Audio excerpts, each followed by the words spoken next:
just calculated here. We reached into that room and we pulled out one of those urns. The original probability that you as a rational agent should assign to the probability of that urn being of type 1 is 0.8, because 8 of the 10 urns in the room are of type 1.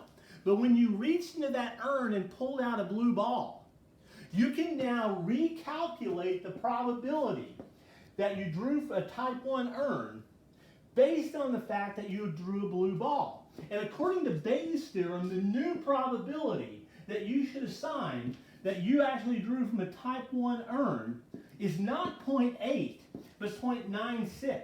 Not 8 chances out of 10, but 96 chances out of 100. Notice that this is a far higher probability than is this. So if someone comes up to you and says, hey, I can tell you something, okay? The urn that was drawn, guess what? A blue ball was drawn from it, okay? When you get that piece of information, you should readjust your probability that you assign to whether that urn is of type 1. You should raise it from 0.8 to 0.96.